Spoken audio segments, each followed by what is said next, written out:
Listo. Muy buenas noches. Continuando el día de hoy, vamos a realizar una revisión desde el laboratorio, qué es lo que podemos encontrar en la evaluación de la serie blanca, de los leucocitos, a partir del hemograma.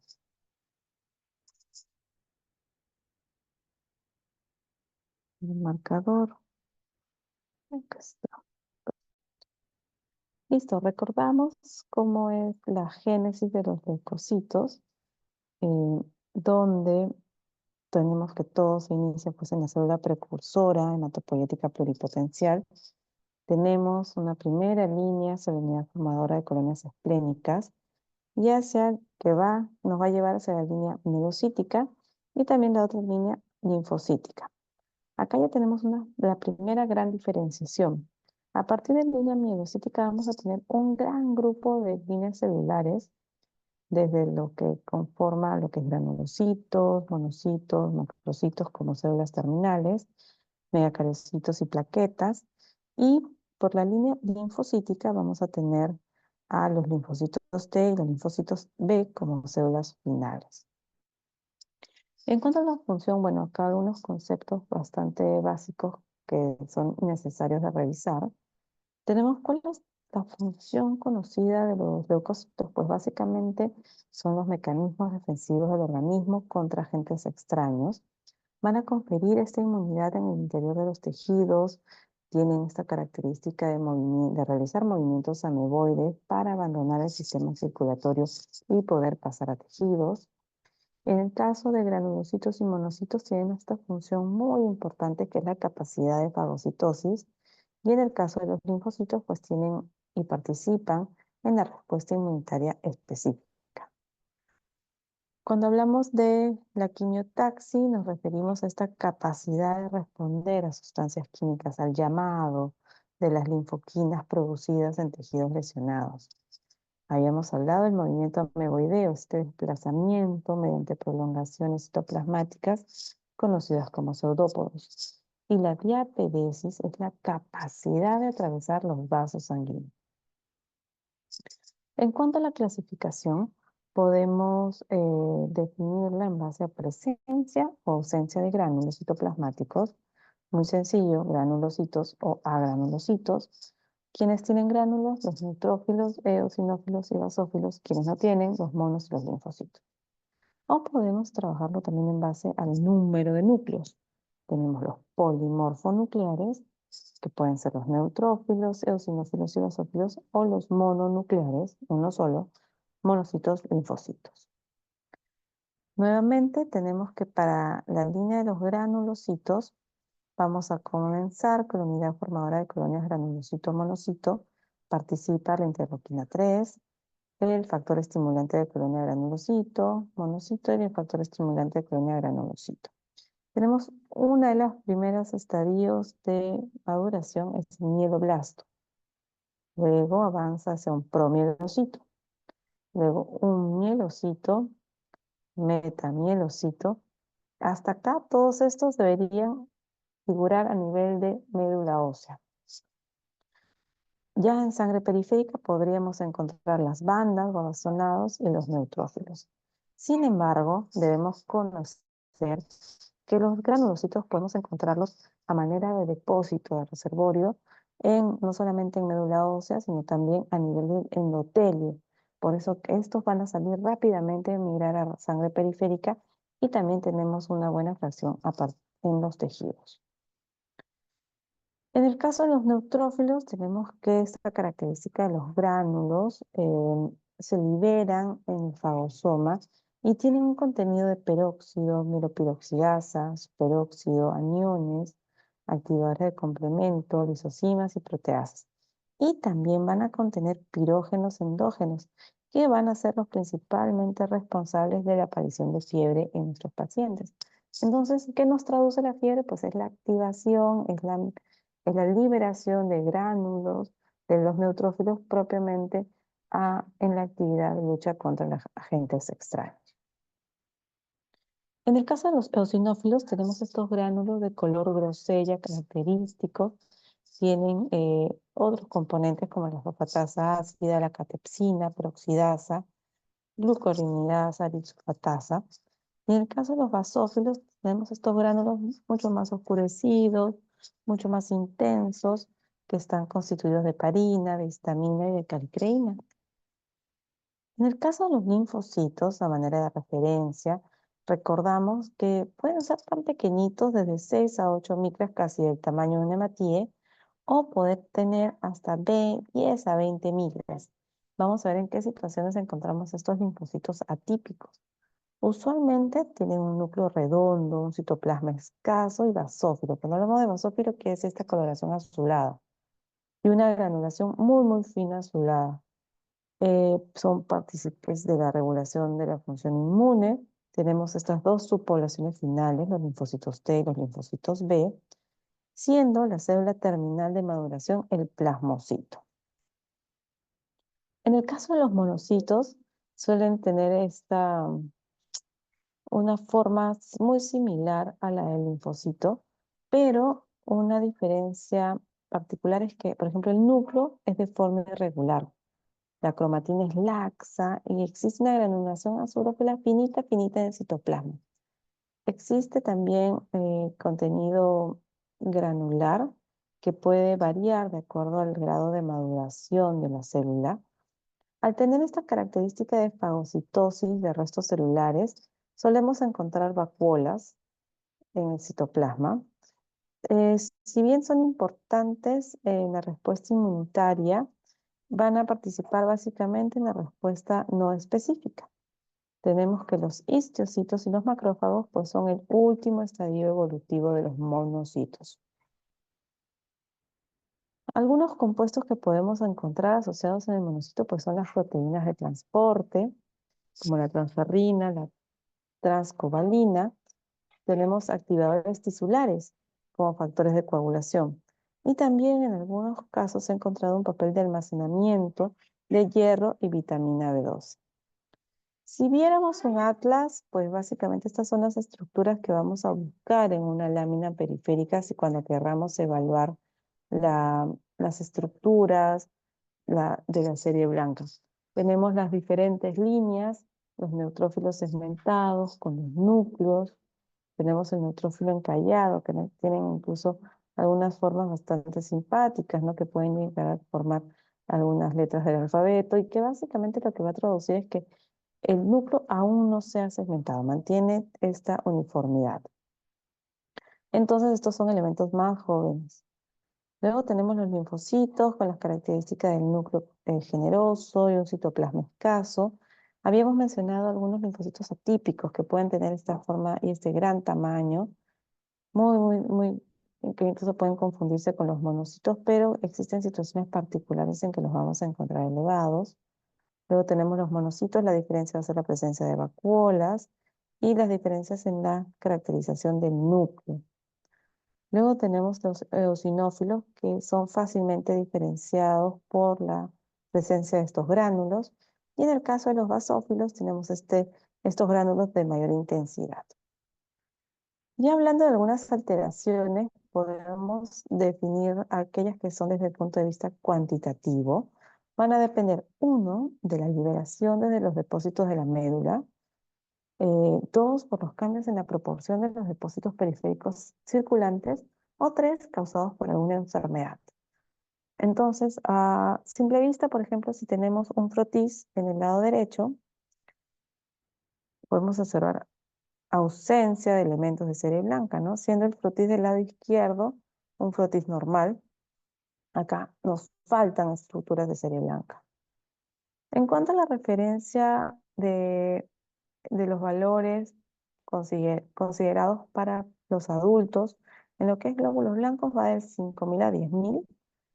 Y luego vamos a tener acá que la representación porcentual es una orientación, mas no nos debemos guiar del valor porcentual para hablar de que existe un incremento o una disminución en la población, ya sea de neutrófilos, eosinófilos, basófilos o linfocitos. ¿Por qué? Porque siempre nos vamos a tener que guiar del valor absoluto. Para esto, por ejemplo, tenemos los valores absolutos que pueden incluso variar de acuerdo a las diferentes edades de la vida. Un recién nacido podemos encontrar de manera normal hasta 30.000 leucocitos sin que esto signifique patología para el paciente. Vemos que luego, conforme pasan las horas de vida, comienza a normalizarse. Ya en la población pediátrica podemos tener incluso valores hasta de 13.000, siendo esto esperado. Y ya es hacia los mayores de 15 años donde podemos encontrar estos valores que van cercanos a los 4.000 a 100, a 11.000 leucocitos por milímetro cúbico o por microlitro. En cuanto a la alteración en el número, pues hablamos de una leucopenia, es decir, el recuento total de leucocitos, cuando este es menor de 2.500.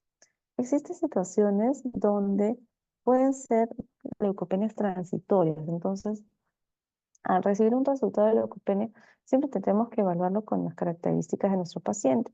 Por ejemplo, si existe dato de paciente infectado por influenza, en un cuadro de fiebre, septicemia, tifoidea, sarampión, brucelosis, podemos encontrar estos hallazgos de manera transitoria. Por otro lado, también podemos definir la leucocitosis cuando encontramos por encima de 11.000.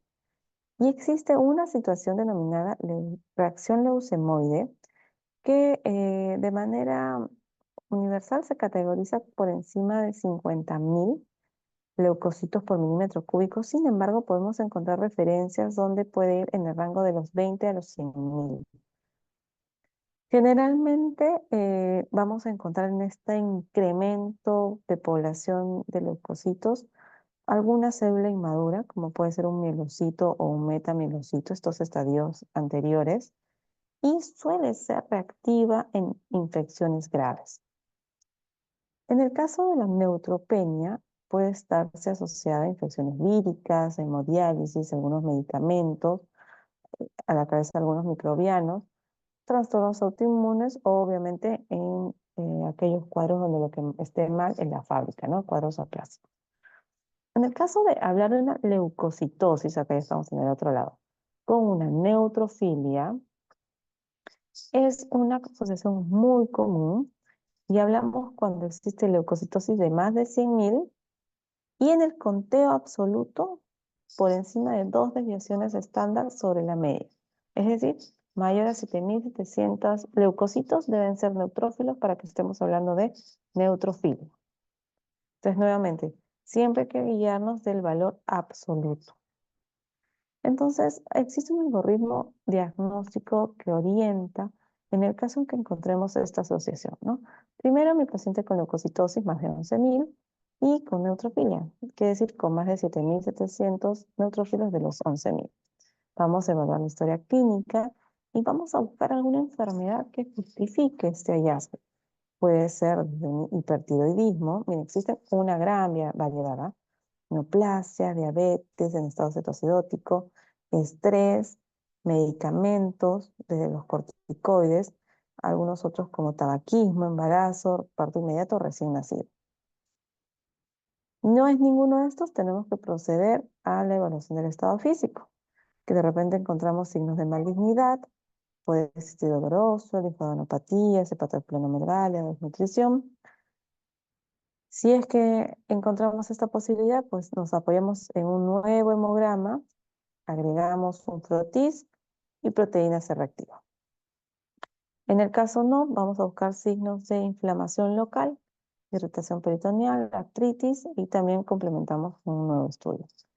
En el caso de encontrar alguna de las enfermedades anteriores, si es posible que estas enfermedades nos expliquen la asociación de la leucocitosis con la neutrofilia, pues bien.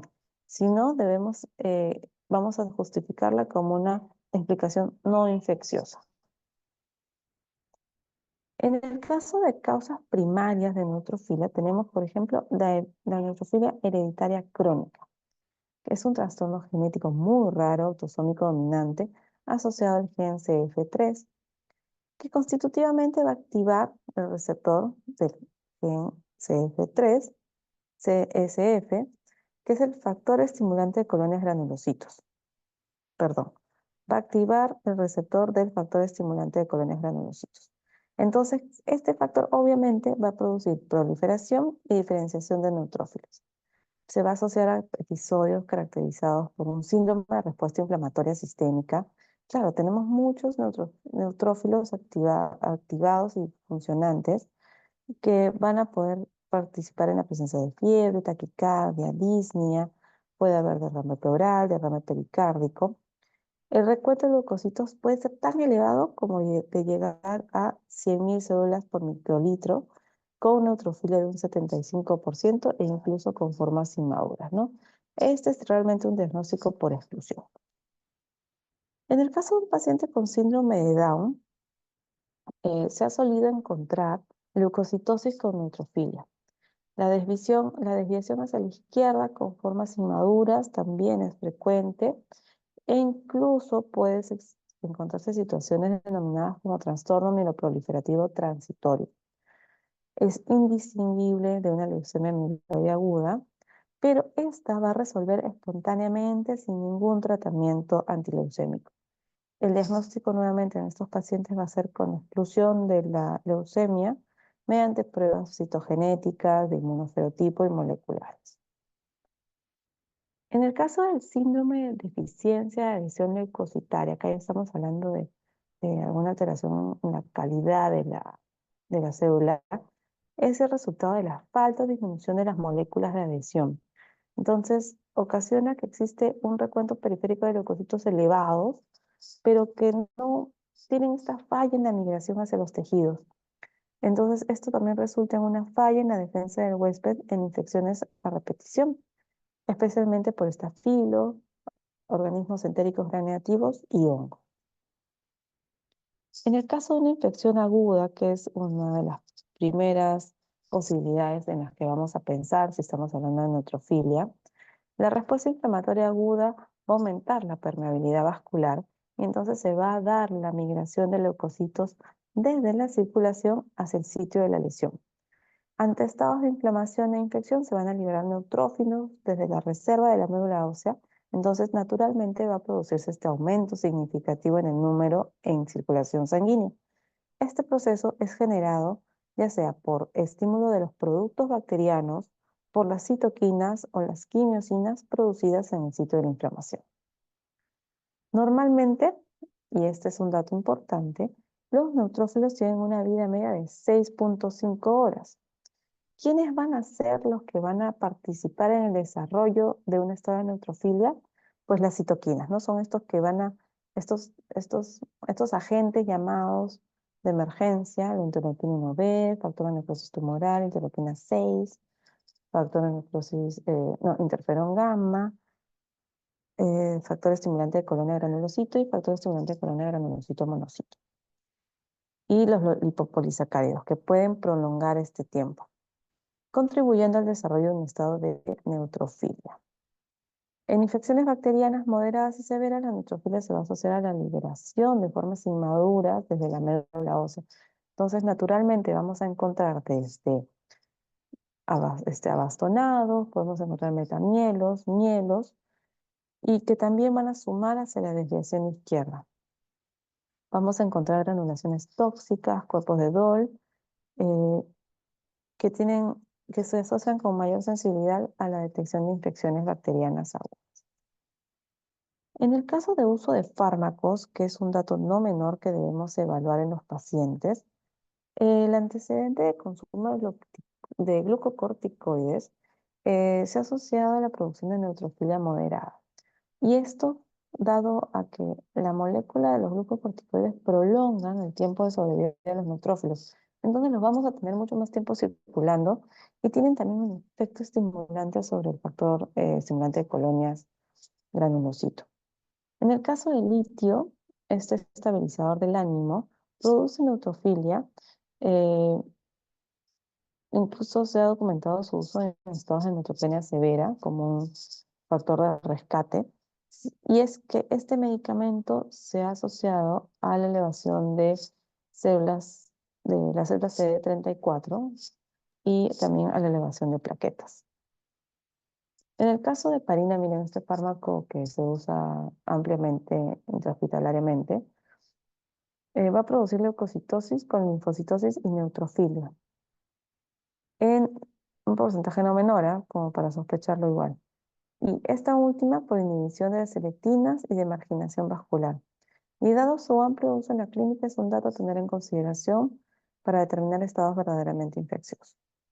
En el caso de las catecolaminas y los beta-agonistas, pueden producir neutrofilia también por demarginación vascular y con la liberación de catecolaminas inducidas por el ejercicio. Recordamos, pacientes deportistas suelen tener recuentos elevados sin que esto represente alguna patología asociada. En el caso del consumo de drogas como cocaína, anfetaminas, también pueden haber neutrófilas leves. Cuando hablamos ya de trastornos metabólicos, puede ser una cetoacidosis diabética, la relacionada al aumento del número de glóbulos blancos sin asociarse a infección. Y es por el estado de hipercortisolemia, nuevamente.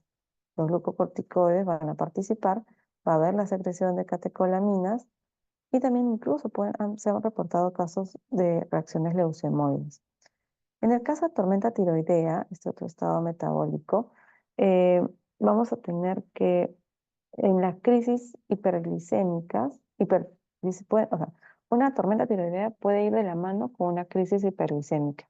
Entonces también puede ir de la mano y asociarse a una leucocitosis con neutrofilia. En el caso de la enfermedad de Still, esta enfermedad reumática va a encontrarse en un porcentaje de casi 90% de leucocitosis y neutrofilia. En Kawasaki, esta vasculitis, también se ha reportado incremento en el número de leucocitos con formas inmaduras y destaca la presencia y el rol fisiopatológico de los leucocitos con neutrofilia en las patologías crónicas como la hepatitis alcohólica. En el caso de trastornos autoinmunes, también puede haber alteración en el número de neutrófilos y también en la alteración en la función de los mismos. Y es por eso que tiene esta característica eh, que puede estar asociada pues, a las manifestaciones clínicas de la enfermedad. En el caso del tabaquismo, se suele encontrar también neutrofilia en adultos. Puede observarse hasta en el 11% de los fumadores. En algunas neoplasias puede presentarse leucocitosis. En el caso de estrés, eh, la mayoría de neutrófilos almacenados en médula ósea podrían encontrarse adheridos algunos a endotelio vascular. Entonces, en situaciones de estrés físico, como el ejercicio intenso, cirugías, traumas, se va a producir este incremento de catecolaminas y hace que se liberen del endotelio vascular. Entonces, si hablamos en la curva roja de la distribución normal, de lo que podríamos encontrar en sangre periférica desde un abastonado hasta unos granulocitos con 4 o 5 lóbulos, hablamos ya de desviación izquierda o lo que puede suceder en una infección severa. Podemos encontrar células mucho más inmaduras, ¿no? Un metamielocito, por ejemplo. Pero ya que si hablamos de desviación izquierda, incluso pensando en una leucemia mieloide, podemos encontrar todas las formas inmaduras, desde el mieloblasto, el promielocito, el mielocito, el metamielo. Y si hablamos por el otro lado, una desviación hacia la derecha, en los casos de anemias perniciosas, anemias megaloblásticas, podemos llegar a encontrar estos neutrófilos hipersegmentados, que son signos patognomónicos. Ahora, en el otro lado, hablando de la neutropenia, es decir, cuando encontramos por debajo de 1500 células por microlitro o milímetro cúbico. Entre 1000 a 1500 estamos hablando de neutropenia leve. Entre 500 y 1000 moderada y menos de 500 severa. Cuando el recuento ya está por debajo de 500, tenemos que la flora microbiana endógena puede incluso provocar infecciones en el huésped. Si estamos por debajo de 200, no existe respuesta inflamatoria, entonces realmente es un, un foco abierto, una puerta abierta a que existan infecciones rápidamente fatales porque altera de forma significativa el sistema inmunitario. En el caso de linfocitosis, hablamos de estas otras estructuras generalmente asociadas a procesos crónicos, tuberculosis de la cabeza, Podemos tener estos linfocitos reactivos de los que hablábamos, estos que tienen una forma diferente, de tamaño agrandado, clásico en las mononucleosis, en infecciones virales. En el caso de linfopenia, tenemos que puede estar asociada a algunas patologías no infecciosas como la insuficiencia cardíaca, el lupus, paludismo, asociado también a tratamiento quimioterápico citotóxico, a los glucocorticoides porque se da esta destrucción celular y a fase terminal del HIV. En cuanto a las alteraciones cualitativas, estas son más un poco en referencia a lo que se podría encontrar en una lámina periférica. Tenemos alteraciones en núcleo, en citoplasma. En relación a las alteraciones en núcleo, tenemos esta anomalía de Pelger-Wett, que es asociada a quemaduras, a fármacos, infecciones, síndromes mielodisplásicos o leucemias. Estos núcleos en anillo van de la mano también con síndromes mielodisplásicos, mieloproliferativos crónicos. Habíamos hablado del núcleo hipersegmentado, ¿no? Una desviación hacia la derecha. Esto es característico de la anemia megaloblástica. En palito de tambor se encontraba en trisomías. En el caso de alteración citoplasmática, por ejemplo, tenemos este granulocito muy intensa, la cantidad de gránulos es por depósito de mucopolisacáridos, a diferencia de este otro, ¿no? Donde el citoplasma es muy clarito, existe una hipogranulación que puede encontrarse también en mielodisplasicos o infecciones. Luego tenemos la hipergranulación en infecciones y quemaduras. En el caso de la presencia de estos bastones o cuerpos de Dol, son cadenas paralelas de RNA ribosómico, nos indica inestabilidad en el RNA, infección dada por infección bacteriana, tratamiento quimioterápico, quemaduras, envenenamiento. En el frotis se pueden evidenciar de manera muy clara, ¿no? Porque son basófilos. Luego tenemos una anomalía de Chediak, que tiene gránulos de peroxidasa, y se va a asociar a trombocitopenia y plaquetas anormales. Otro hallazgo simpático puede ser la presencia de células peludas, tiene esta denominación porque al frotis tienen estas proyecciones como si fueran de peluches y son linfocitos básicamente que son típicas de las tricoleucemias. Luego tenemos las células de Gaucher que tienen estas se van a encontrar generalmente en médula.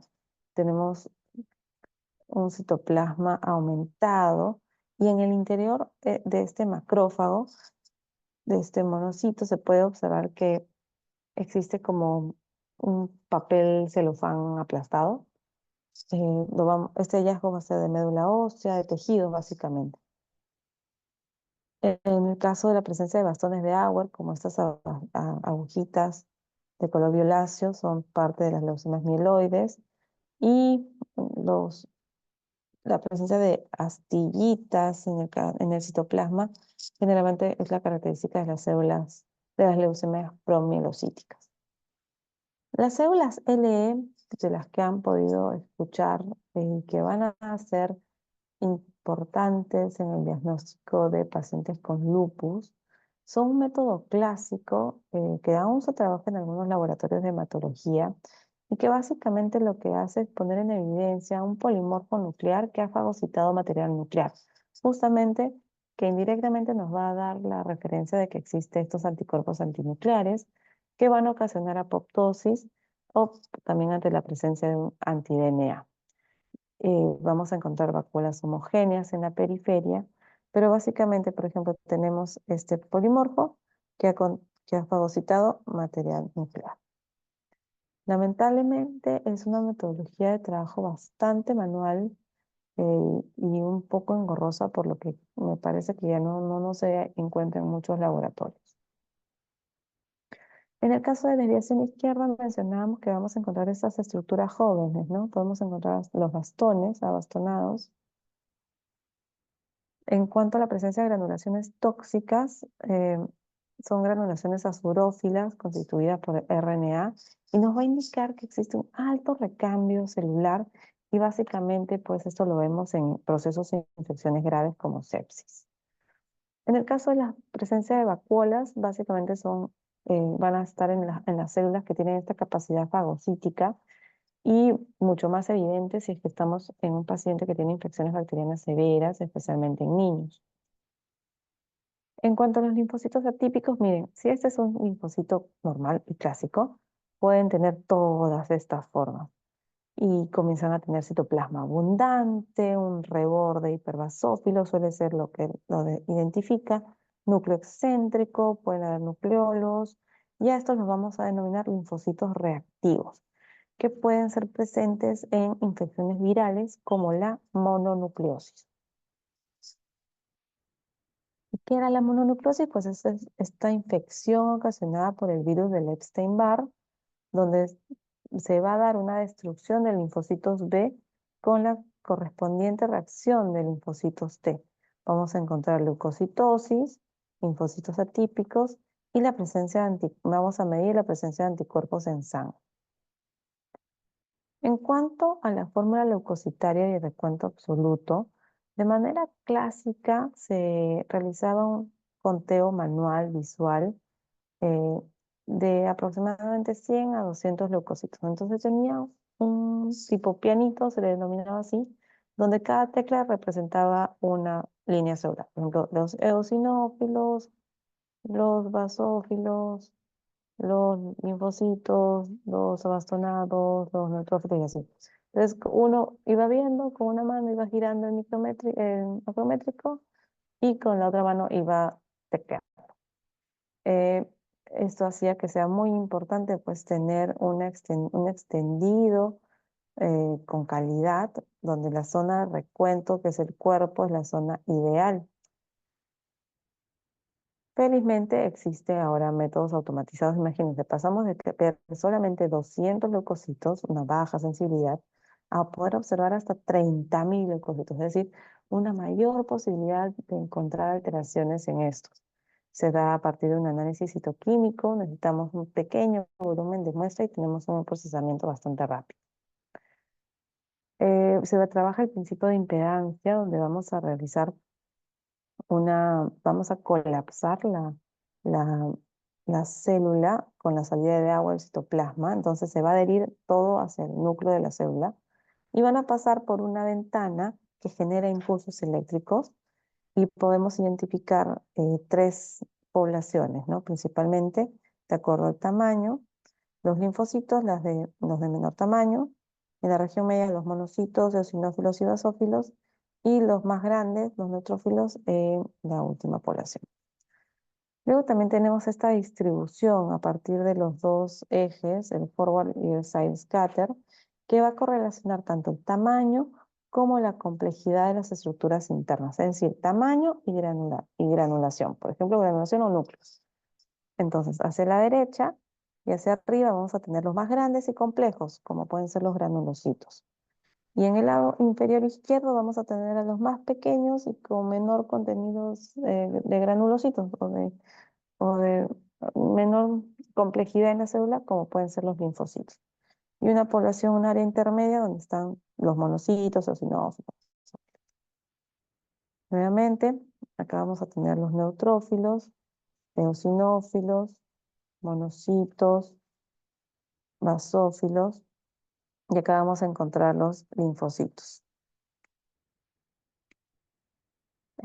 Si hablamos ya de patologías en serie blanca, estamos hablando a la cabeza de las leucemias, ¿no? Estos son un grupo de enfermedades neoplásicas caracterizadas por proliferación clonal a partir de los progenitores hematopoyéticos en médula, y el nivel de diferenciación va a ser variable, pudiendo afectar tanto a serie mieloide como a serie linfoide.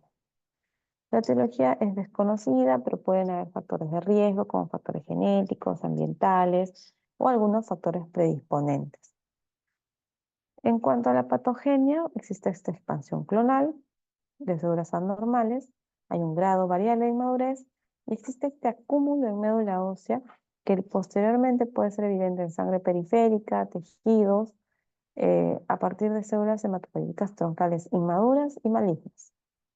Entonces, ¿cómo es que llega mi paciente? Generalmente llega refiriendo pérdida de peso, fiebre, infecciones frecuentes, eh, falta de aire, disnea, debilidad, dolor muscular, articular, dolor óseo.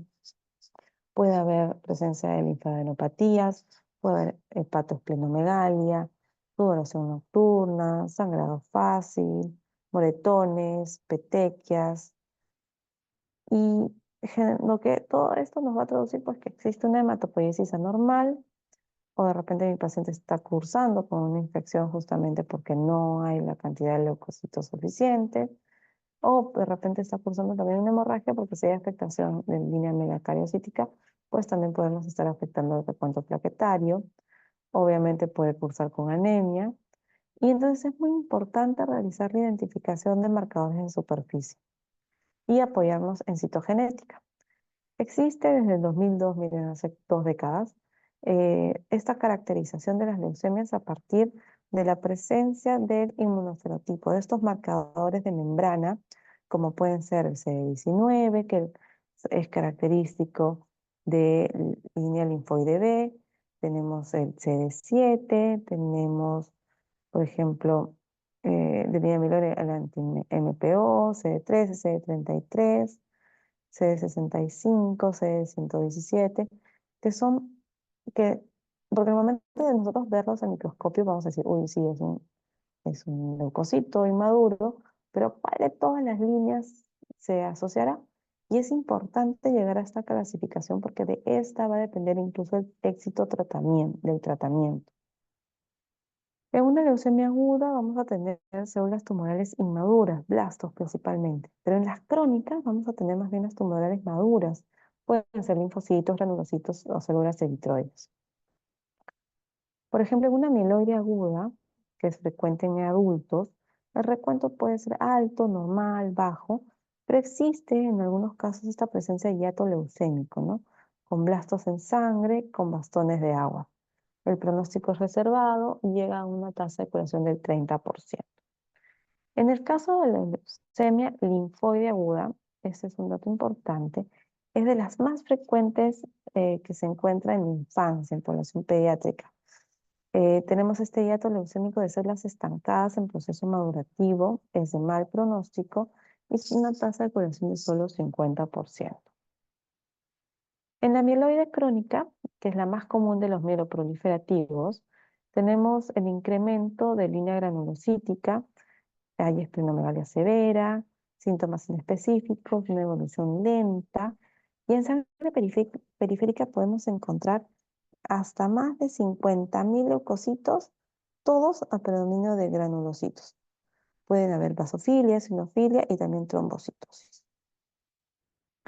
En la LLC, leucemia linfoide crónica es de la edad avanzada, sintomática.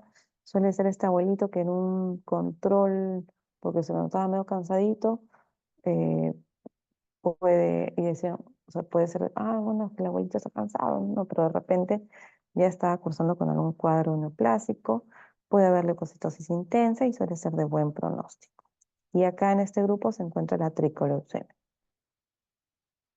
Una clasificación anterior tenemos que, o antigua, clásica, es la de la OMS en base al inmunofenotipo, en base a lo que uno, perdón, en base solo a las características fenotípicas, lo que uno puede ver en lámina. Y se le daba estas ocho clasificaciones. Sin embargo, ya habíamos hablado de la citometría de flujo, que me da esta característica de inmunofenotipo. Podemos apoyarnos también en genética y en coloraciones de histoquímica. En el caso de los linfomas, hablamos acá de un grupo heterogéneo de neoplasia del sistema inmune que se originan a partir de alguno de los componentes celulares. Y puede ser por proliferación de linfocitos B o de linfocitos T, y suelen ser tumores sólidos. En el caso del linfoma Hodgkin, son 5 subtipos y en el no Hodgkin son 30 subtipos, dentro de los que destacan de linfocitos BT y de células NK. Entre los dos grupos, algunas diferencias y particularidades. En el caso de no Hodgkin, 90% son de células B. Tienen diseminación a cualquier tipo de ganglio y tienen una tasa de curación menor a 50%. En el caso de los Hodgkin, para el diagnóstico es necesario encontrar estas células de Reed-Steinberg que son como forma de búho en el tejido, propiamente a nivel de ganglios, y tiene una buena tasa de curación. En relación al mieloma múltiple, y acá cuando hablemos de mieloma estamos hablando de células plasmáticas, eh, nos habla de la expansión clonal de este tipo de células que van a producir una paraproteína o inmunoglobulina monoclonal. Se va a dar esta proliferación multifocal en médula ósea de células plasmáticas con la correspondiente presencia de una proteína monoclonal que podemos encontrar no solamente en suero, sino también en orina. Representa hasta el 10% de las neoplasias hematológicas y si bien antes la edad de presentación era sobre la sexta década de vida, actualmente se puede encontrar incluso en pacientes sobre la cuarta década de la vida. Nuestro paciente llega refiriendo dolor por lesiones óseas, entonces acá vamos a tener que pedir imágenes. Llega refiriendo infecciones a repetición. Acá nos va a ayudar un hemograma, ¿no? Para ver cómo es el recuento de leucocitos, para ver ya incluso en el hemograma, en el frotis que se le hace, ya se podría estar encontrando este recuento de linfocitos incrementados a expensas de plasmocitos. Tenemos la presencia de anemia, hemoglobina por debajo de 10, hipercalcemia, porque hay esta movilización a partir de las lesiones óseas con calcio por encima de 10. Pueden haber ya alteraciones renales, donde la valoración de la urea, de la creatinina, de la proteinuria de 24 horas y el hallazgo de proteínas de Benson-Jones, pues nos van a sumar al diagnóstico. Tenemos los reactantes de fase aguda elevada y nos vamos a apoyar para confirmar la presencia de esta gamapatía monoclonal de esta paraproteína en un proteinograma electroforético y en inmunofijación. Así es como se puede observar una médula con la presencia de células plasmáticas. En cuanto a las proteínas de Benson-Jones, son cadenas ligeras kappa lambda que se van a eliminar por la orina. Hasta en el 80% de pacientes con mieloma vamos a necesitar una electroforesis en orina de 24 horas. Tiene que ser de 24 horas para aumentar la capacidad de detección de estas proteínas. Suele asociarse a lo que se denomina riñón de mieloma y va a ir de la mano pues con la obstrucción y la pérdida de nefronas, ¿no? Que me va a indicar el camino de este paciente hacia una insuficiencia renal. Asimismo, para el diagnóstico vamos a tener que realizar una biopsia de médula ósea, donde el hallazgo de más de 10% de células plasmáticas es un valor diagnóstico. La aspiración de médula ósea es un procedimiento de rutina realizado no solamente eh, por patología clínica, también los hematólogos clínicos la realizan y básicamente puede hacerse en cresta ilíaca superior, eh, en algunos casos se puede hacer a nivel external, va a depender de las características del paciente y también de la práctica que tenga el profesional. En cuanto a algunos datos de valor pronóstico, el laboratorio no queda exento. Tenemos la beta-2 microglobulina como un marcador muy importante. Tenemos la albúmina, la deshidrogenasa. Tenemos también las evaluaciones citogenéticas y básicamente estas cuatro que he mencionado son las que nos van a ayudar a poder estadiar y estimar la supervivencia global de nuestros pacientes. Entonces vemos que no solamente desde el recuento que obtenemos en el hemograma, pasamos por múltiples eh, pruebas de laboratorio que van a ser necesarias de solicitar para evaluar las complicaciones y poder dar un diagnóstico certero, evaluar el pronóstico de nuestro paciente con mieloma. Muy bien. Esta clase ha sido un poco extensa, sin embargo, hemos tratado de tocar los puntos más importantes. Muy bien, vamos a ver las respuestas de las preguntas. A ver, creo que acá se puede compartir. Creo que ahora sí lo pueden ver. A ver, ¿cuál de estos elementos no pertenece a la serie blanca? Bien, el 90% respondió reticulocitos. Ellos pertenecen a serie roja. Ahora ya sabemos que los eosinófilos y los monocitos pues sí son de serie blanca. En el caso de los anticuerpos o inmunoglobulinas son producidos por ¿qué células? Muy bien, por los plasmocitos, ¿no? Que terminan siendo la última línea de diferenciación de mis linfocitos. Los monocitos tienen más bien esta capacidad de fagocitosis y los eritrocitos pues sí no tienen nada que ver. Muy bien, la mayor parte de ustedes ha estado bastante desertado, así que yo creo que todos los demás, después de esta clase, ya no han quedado muchas dudas.